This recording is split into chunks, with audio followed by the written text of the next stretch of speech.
It has been said that time heals all wounds. I do not agree. The wounds remain, but in time, the mind, protecting its sanity, covers them with scar tissue, and it lessens the pain. But it's never gone. Rose Fitzgerald Kennedy. Unfortunately, scars are not limited to the individual. Our nation has scars that we are all aware of, but we're not willing to talk about. However, men like Mark Twain were willing to. He was willing to expose the wounds of our country. And to this, I ask, why should we not expose the scars that those wounds left behind? Why shouldn't we address the everlasting effect of slavery, or the conclusions jumped to by the ignorant, or the truth behind our flawed justice system?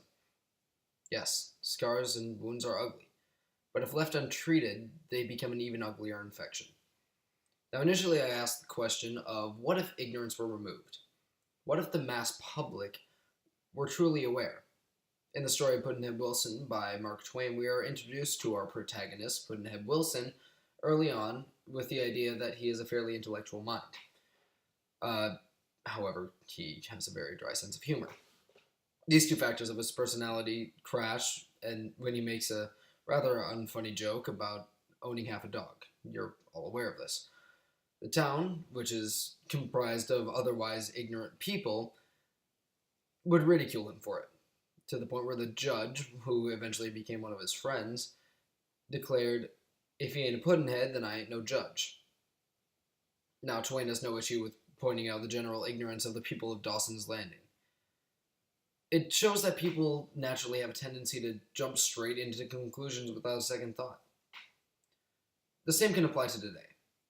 Whether the level of ignorance has risen or decreased, any amount of ignorance in an effective, diverse society such as America can be cataclysmic, so to say. As Twain was willing to point out the fallacy with this issue in his time, we should as well, especially with the rate at which individuality is being excused. Now, unfortunately, this is one of the lesser social issues that I will be talking about today. One of the bigger ones is crime. Now, according to the FBI database, in 2013, there were 14,196 murders in the United States. In 2017, there were 17,284, an increase of 20.7%. Now, this was fluctuating up and down in between then, but just in that 4-year span, that increase is frightening at least. Now, in the novel Puddi'nhead Wilson by Mark Twain again, Twain takes on the idea of crime.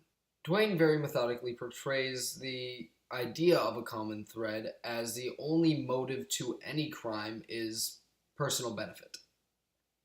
Tom's, in this case, being that he would make money. Now, Tom is not in and of himself a twisted individual. Where he has experienced things in the book, being explained by his mother Roxy that he was switched with chambers at birth, that have caused his character and habits to have taken a completely different appearance. Now, in this specific case, once again, the motive was money, in the form of his uncle's will being his source of money. However, regardless of motive, crime is committed today at an alarming rate. Whether the crime was committed at a similar rate at that time or whether the rate was relative, I believe that Mark Twain was well aware of the idea behind crime, especially homicide, as he highlights it very much so in this book. And I believe that he is very aware of the evil, the inherent evil of murder. Now, to accentuate the point, Twain brings up the idea of wrongful imprisonment. Now, in this book, once again, as you are all aware, the twins were convicted of the crime that Tom committed.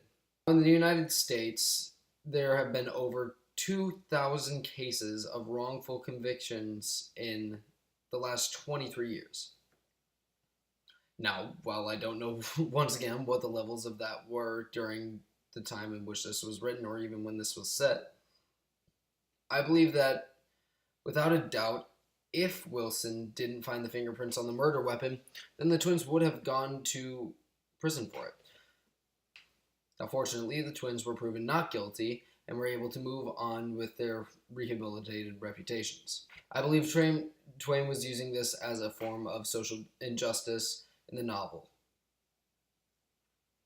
Now, while crimes and wrongful imprisonment are, and also mass generalizations, are definite social issues articulated in this novel by Twain, there is truly only one outlier. Unfortunately, that outlier is racism. From the perspective of the book, racism in the idea of slavery, whereas in the modern day, racism in the idea of individuality. Now, the only difference between racism in slavery and racism in today's culture is individuality. When slavery was an issue, it had a group mentality. There was a tendency for people to just culturally accept it. Now, slavery, most certainly, and mostly for the most part, racism is not culturally accepted. So you have far more cases of individual racism. That really is the only delineation between the two. There's still social issues. There are still problems with racism in America today, as there were problems with racism in America when Twain wrote this novel. Now, when talking about racism in the book, Twain writes it from the perspective of the slaves and also from the perspective of the masters, just using his characters very intelligently to convey the evil of slavery. He conveys the idea of the slaves being a form of a pest to the masters at points, saying that they would sell him down the river. And he also conveys the idea of their response to that being that they believed it was equivalent to him condemning them to hell. However, on the deeper side, there is, as I've coined it, racial scarring. Due to slavery, as we witness in our history, there is a racial divide in America. And no matter what is said, nothing will rectify the relationships between racial groups. This is just a dark truth. This quote I have on screen right now shows that Twain knew that there was no redemption for actions taken. Whether individuals bridge the gap between racists or not wouldn't matter. Slavery still has lasting effects on black communities. Granted, we are legally equal, and we are naturally equal. But the fact that I have to state that in order to be outright considered correct politically or otherwise is exactly why there is absolutely no possibility of redemption. The bridges are burnt, and there's unfortunately no way to rebuild them. To those who hear this and consider it absolutist in nature, you're not wrong. Yes, we can still bridge the racial divide individually. But the tragedy of it is that there is a natural gap. The fact that we do have to build a divide individually is evidence that the divide exists, and there's really no rectifying it. There's nothing to do about it, and it's very unfortunate. It is the darkest truth that we face in America today, and I think Mark Twain was very much so aware of this. Race will never be seen the same.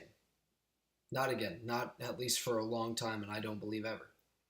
I think he knew that slavery and racism were and always will be an unfortunate absolute. However, there can be hope for the future. In that we can view our past, we can see our flaws, and we can move on from this, so long as we're all willing. I don't want to leave you with the idea that there is no change possible. In all the things that I mentioned today, we've seen developments, we've seen improvements. The truth of the matter is that change is indeed possible, and it can be very good. But that doesn't mean that we don't still see our own scars.